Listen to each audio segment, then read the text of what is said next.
नमस्कार। चलो तो आज आ गए हैं फिर से एक नया वीडियो लेके। पिछला अपन ने इनसाइड कैंडलस्टिक पढ़ा था। उम्मीद करता हूँ कि वो आपको समझ आया होगा। आज अपन फिर मल्टीपल कैंडलस्टिक्स पैटर्न में दो कैंडलस्टिक्स पैटर्न का एक और टाइप पढ़ेंगे, जिसको बोलते हैं अपन पियर्सिंग कैंडलस्टिक पैटर्न या फिर डार्क क्लाउड कवर। पियर्सिंग एक बुलिश है पैटर्न है, जबकि डार्क क्लाउड कवर एक बियरिश पैटर्न है।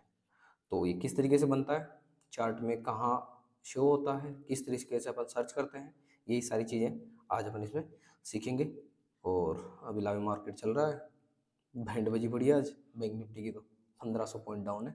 चलो तो ठीक है, अपन तो अपने पैटर्न पे ध्यान देते हैं। चलो तो इसके लिए मैं पीपीटी ओपन कर लेता हूँ। चलो तो ये अपने पीपीटी पे आ गए अपन, द पियर्सिंग पैटर्न। ये भी एक ट्रेंड रिवर्सल कैंडलस्टिक पैटर्न है, ये एक बुलिश पैटर्न है। ये एक बड़े डाउन ट्रेंड के बाद बनता है और वहाँ से अप ट्रेंड के चांस होते हैं। इसमें पहले दिन वाली कैंडल एक रेड कैंडल होती है एवं अगले दिन मार्केट गैप डाउन ओपन होता है। डाउन ट्रेंड चल रहा है, इस तरीके से एक डाउन ट्रेंड चल रहा है और ये एक रेड कलर की कैंडल बनी है। इसके अगले दिन मार्केट गैप डाउन ओपन होता है। यहाँ ओपन हुआ, हल्का सा डाउन गया और यहाँ से फिर ये सीधा अप ट्रेंड में स्टार्ट हो गया और यहाँ आके इसने क्लोज कर दिया। ये इसका जो क्लोजिंग पॉइंट है, ये वाला प्रीवियस कैंडल जो थी उसके 50% से 50% या 50% से ऊपर आके क्लोज करता है। तो इसको इस तरीके से पियर्सिंग पैटर्न बोलते हैं।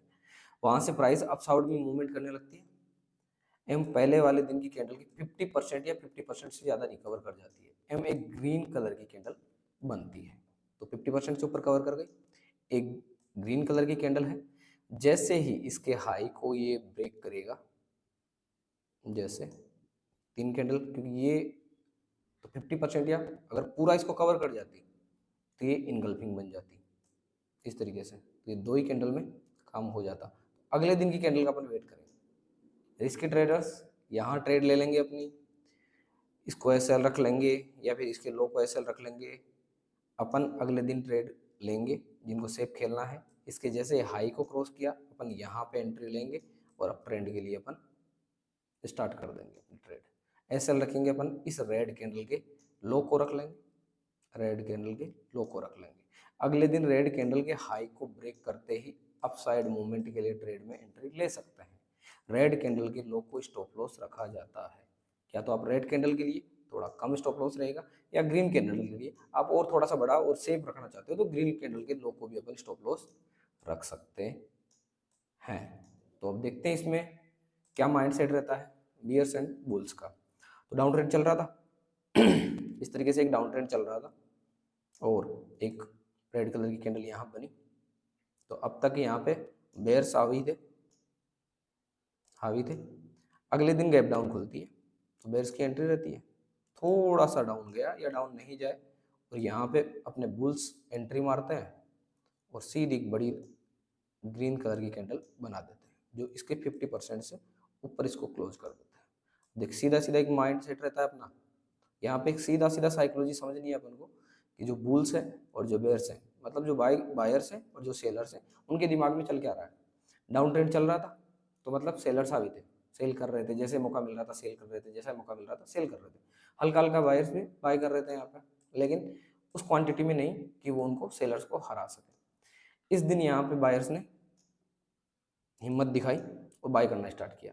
सेलर्स के पास ऑलरेडी इतना सारा प्रॉफिट आ चुका है तो वो यहाँ से या तो अपनी प्रॉफिट बुकिंग स्टार्ट कर देंगे या फिर उनको जिस लेवल तक एक लेके जाना था उस लेवल तक ले गए और वो फिर अपनी पोजीशन में एंट्री ज़्यादा नहीं लेते हैं, वो छोड़ देते हैं। यहाँ बुल्स ने एंट्री मारी, प्लस यहाँ से सेलर्स ने भी अपनी पोजीशन एग्जिट करना स्टार्ट किया तो उनकी भी बाई साइड में एंट्री हो गई और मार्केट सीधा अप साइड में यहाँ तक आ गया। एक बड़ा डाउन ट्रेंड था, इसके बाद में बुल्स ने एंट्री मारी, एक बड़ी ग्रीन कलर की कैंडल बनी। देखो यहाँ भी ये कैंडल है, ऐसी बात नहीं है, लेकिन अपन एंट्री कब लेंगे, इसके ऊपर, रेड कलर की कैंडल के ऊपर। यहाँ जिन्होंने रिस्क लोगों ने यहाँ पे ट्रेड ली होगी उनका एसएल हिट हो गया होगा। तो ठीक है, जो रिस्क लेते हैं उनको थोड़ा सा ज़्यादा कमाने के लिए एसएल भी उनके ज़्यादा टाइम स्टोर है, कोई दिक्कत नहीं। अपन हमेशा सेफ खेलेंगे। रेड कलर के कैंडल के हाई को क्रॉस करेगा, यहाँ पे क्रॉस किया, अपन यहाँ पे एंट्री लेंगे। रेड कलर के लो को स्टॉप लॉस रखेंगे और अप साइड के लिए अपन ट्रेड लेंगे। तो यहाँ पे माइंड सेट चेंज हो गया कि बुल्स हावी हो गए, बियर्स ने अपनी पकड़ छोड़ना स्टार्ट कर दी। अगले दिन अगर बियर्स ने रियल में छोड़ दिया है कि चलो ठीक है अपन को जिस लेवल तक लेके जाना था उस लेवल तक लेके छोड़ दिया है, तो यहाँ पे एक और ग्रीन कलर की कैंडल बननी चाहिए, क्योंकि बुल्स यहाँ पे भी हावी है तो अगले दिन भी बुल्स पे एंट्री लेंगे। तो इस तरीके से अगर एक और ग्रीन कलर की कैंडल बन जाती है तो ये कन्फर्मेशन मिल जाता है कि अब यहाँ से ट्रेंड स्टार्ट हो सकता है, गारंटी नहीं है, कन्फर्मेशन मिलता है। तो अपन इसको एसएल रखेंगे और सीधा ट्रेंड के लिए अपनी ट्रेड ले लेंगे। तो इस तरीके से ये माइंडसेट होता है। तो ये नेक्स्ट है द डार्क क्लाउड कवर। ये पियर्सिंग का ही पैटर्न है, लेकिन वो डाउन साइड में थी और ये अप साइड में है। ये एक अप साइड चला, कंसोलिडेशन फेज चला, फिर अप साइड चला, और ये इसका अपोजिट टाइप है। सेम ग्रीन कलर की कैंडल बनी, अगले दिन गैप अप ओपन हुआ, हल्का सा ऊपर गया, यहाँ से डाउन साइड स्टार्ट हो गया और ये क्लोज कर दिया 50% के डाउन। मतलब जितनी बड़ी ग्रीन कलर की कैंडल थी उसके 50% से नीचे की तरफ आके क्लोज कर चुका है। इसका मतलब यहाँ पे बुल्स ने अपनी पकड़ छोड़ दी है और बेयर्स ने अपनी एंट्री मार ली है। अगले दिन कंफर्मेशन का वेट किया अपन ने, और ये यहाँ पे जैसे इसको लो को क्रॉस करेगा अपन एंट्री ले लेंगे। यहाँ पे इसको एसएल रख लेंगे, ज़्यादा सेफ खेलना है तो इसको एसएल यहाँ रख सकते हैं। दोनों चीज़ें यहाँ या फिर यहाँ, क्योंकि अगर ट्रेंड को रिवर्स होना होगा तो ये भी एसएल खाएगा और ये भी एसएल खाएगा। कभी कभी सेफ रहता है तो यहाँ पे दोबारा एंट्री ले लेते हैं, तो ये रहता है, बाकी कोई ज़्यादा फर्क नहीं पड़ने वाला इसमें। अगर यहाँ से ट्रेंड कंटिन्यू डाउन साइड में स्टार्ट होने वाला है, रिवर्स होने वाला है, तो ये वापस नीचे की तरफ जाएगा ही नहीं, तो अपन कम एसएल रखेंगे, और ये जाएगा तो फिर ये कंटिन्यू पैटर्न में चलने वाला है। तो इस तरीके से अब इनका भी सेम माइंड सेट रहेगा। एक अप ट्रेंड चल रहा था, काफ़ी बड़ा अप ट्रेंड हो गया। इसके बाद में अपनी ये सेम एक ग्रीन कलर की कैंडल बनी थी, अगले दिन भी बुल्स ने एंट्री मारी थी, यहाँ पे गैप अप ओपन हुआ था, लेकिन फिर बेयर्स ने एंट्री मारी और सीधा इसको नीचे ले आया। इसका 50% था, इसके नीचे ले आए, 50% के नीचे ले आए। अगले दिन कंफर्मेशन का वेट करेंगे, इसके नीचे जैसे ट्रेड करना स्टार्ट करेगा अपन इसमें एंट्री ले लेंगे, इसको एसएल रखेंगे, तो डाउन साइड के लिए अपन प्ले करेंगे। ये पियर्सिंग पैटर्न का ही बेयरिश रूप है। ये पैटर्न अक्सर अप ट्रेंड के बाद ट्रेंड रिवर्सल का काम करता है। इसमें पहले दिन वाली कैंडल एक ग्रीन कलर की कैंडल होती है, अगले दिन मार्केट गैप अप ओपन होता है, वहां से प्राइस डाउन साइड में मूवमेंट करने लग जाती है। पहले दिन वाली कैंडल की 50% या 50% से ज़्यादा प्राइस फॉल हो जाती है, एक रेड कलर की कैंडल बनती है। अगले दिन ग्रीन कलर की कैंडल के लो को ब्रेक करते डाउन साइड का मूवमेंट आना स्टार्ट हो सकता है, एम अपन वहीं पे एंट्री ले लेते हैं। ग्रीन कैंडल के हाई को स्टॉप लॉस रखा जाता है। तो सेम हर कैंडल स्टिक पैटर्न में वही अपन बेयर्स और बुल्स का साइकोलॉजी रीड करते हैं कि उनके साइकोलॉजी क्या चल रही है, अगर इस तरह की कैंडल बनी है तो क्यों बनी है, और इस तरीके से अपन एंट्री इसमें ले लेते हैं। और एक अप ट्रेंड के बाद में अपन को एक डाउन ट्रेंड मिलने के चांस होते हैं। तो सेम है, रिवर्सल का पैटर्न है, इसका मतलब अपन को टॉप यहाँ पे मिलेगा, और जब डाउन साइड में कोई ट्रेड चल रही है और यहाँ पे एक पियर्सिंग पैटर्न बनेगा तो अपन को बॉटम यहाँ पे मिलेगा। तो ये सिंपल सी एक कैंडल स्टिक पैटर्न थी। तो अपन चार्ट पे चलते हैं, निफ्टी बैंक निफ्टी या किसी स्टॉक्स में अपन को मिलती है तो वहाँ सर्च करते हैं तो देखते हैं मिलती है, काम करती है कि नहीं करती। तो अपन ये सन फार्मा के चार्ट पे आए हैं, देखो सन फार्मा के चार्ट पे अपन देखते हैं तो अपन को यहाँ मिली है, ठीक है, रेड कलर की कैंडल थी, कैप डाउन ओपन हुआ, हल्का सा गया 50% के ऊपर क्लोज किया, इसके हाई को मार्क कर लिया। इसके हाई को मार्क करने में 1, 2 और 3 दिन और लगा दिए इसने, ठीक है। जब ये हाई को मार्क करने के बाद सीधा अप ट्रेंड, इतना बड़ा अप ट्रेंड, लो को एसएल तो एसएल तो खाएगी नहीं, आपको बहुत जगह मिलेगी। और आपको ये वाले मोमेंट अगर 2-4 स्टॉक्स में मिल जाता है तो फिर कहना ही क्या है, 265 से सीधा 420 रुपये, इतना बड़ा ट्रेंड मिल गया। इसके अलावा चलो और सर्च करता हूँ, एक कैंडल आपको यहाँ मिली है, देख रहे हो, ये अप ट्रेंड में आया था, अप ट्रेंड में आया, गैप अप ओपन हुआ, ऑलमोस्ट 50% के आसपास इसने आया है।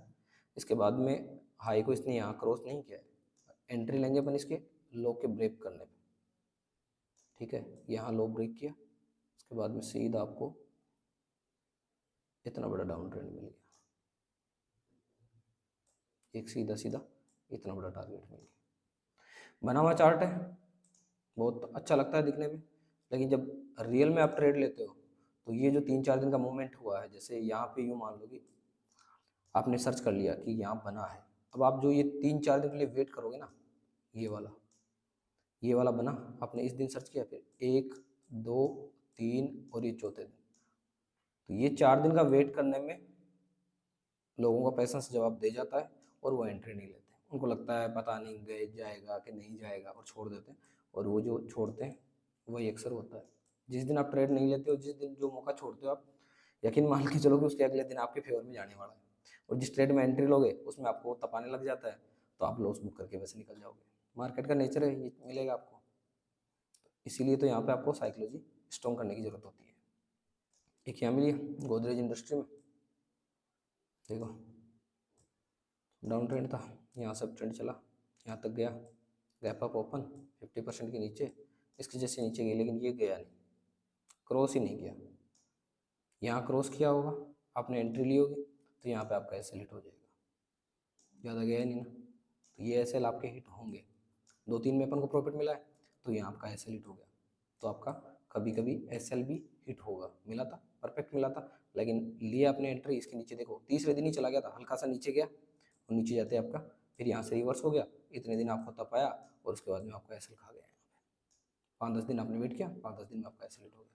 तो एसएल भी हिट होंगे, हमेशा टारगेट नहीं मिल सकता ना आपको। देखो अपन को यहाँ पे जीएमआर इंफ्रा में मिल गया। ये यहाँ से ट्रेंड स्टार्ट हुआ था, अब चल रहा था, अब जा रहा था, अब जा रहा था, ये यहाँ पे मिला था। यहाँ क्लोज किया था, गैप अप ओपन हुआ, 50 या 80% के आसपास वापस आ गया। इसके अगले दिन एंट्री मिल गई, एसएल रखा, यहाँ आपको अच्छा खासा टारगेट मिल गया,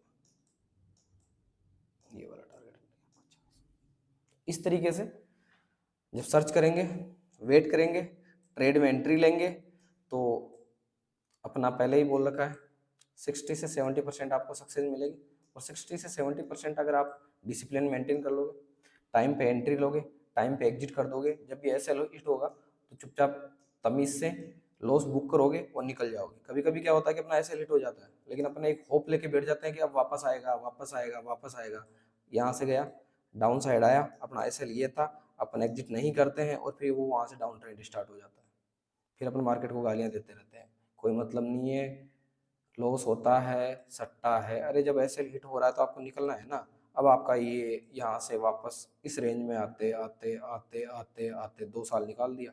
2 साल से आप वेट कर रहे हो, 2 साल में बहुत आपका पैसा पूरी तरह से निकल चुका है। जैसे आपकी बाइंग प्राइस पे आएगा, आप एग्जिट कर जाओगे कि बला टली, इतने सालों तक वेट किया, और यहाँ से फिर अब ट्रेंड स्टार्ट होगा और फिर आप उसको देखते रहोगे, अपने आप को कोसते रहोगे कि ये मैंने क्या किया। यहाँ से फिर डबल हो जाएगा। तो देखा जाए तो आपने 2 साल वेट किया, रिटर्न 0%, क्योंकि आपने जहाँ बाई किया था वहाँ, और अगले 6 महीने में रिटर्न 100%। तो ये वाली चीज़ें होती हैं। आपके परफेक्ट टाइम पे एंट्री, सही टाइम पे एंट्री बहुत जरूरी है, एग्जिट होना सही टाइम पे बहुत जरूरी है। एसएल हिट होता है तो आपको निकलना बहुत जरूरी होता है। कभी कभी ऐसा भी होगा कि आपने एंट्री ली बाय के लिए, अगले दिन एसएल हिट हो गया, थोड़ा सा डीप गया, फिर यहाँ पे हल्का सा कंसोलिडेशन किया और फिर यहाँ से ट्रेंड स्टार्ट हो गया। अब आप ये कहोगे कि मेरा एसएल हिट नहीं रखता तो देखो मुझे प्रॉफिट मिलता। अरे तो दोबारा एंट्री मिल रही है तो दोबारा ले लो ना एंट्री, या फिर जाने दो, दूसरी ट्रेड ढूंढो, क्या दिक्कत है। कभी कभी तो एसएल होगा ना, अपना 60-70% का है तो अपन को रिटर्न चाहिए। 60-70% टाइम में तो सक्सेस होना है अपन को, तो ये एसएल छोटे छोटे अपन को देने पड़ेंगे, क्योंकि कभी कभी ये वाला स्टॉक भी तो मिलेगा आपको, और हो सकता है 3-4 आपने स्टॉक लिए, सारे के सारे ये वाले मिल गए, तो आप क्या करोगे। तो ये जरूरी है। तो उम्मीद करता हूँ ये वाला कैंडल स्टिक आपको समझ में आया होगा। समझ में आया तो वीडियो को लाइक कीजिए, चैनल को अभी तक सब्सक्राइब नहीं किया तो सब्सक्राइब कीजिए, दोस्तों को शेयर कीजिए, अपने व्यूज़ कमेंट कीजिए। अगला वीडियो लेके अपन जल्दी आएंगे, तब तक के लिए राम राम।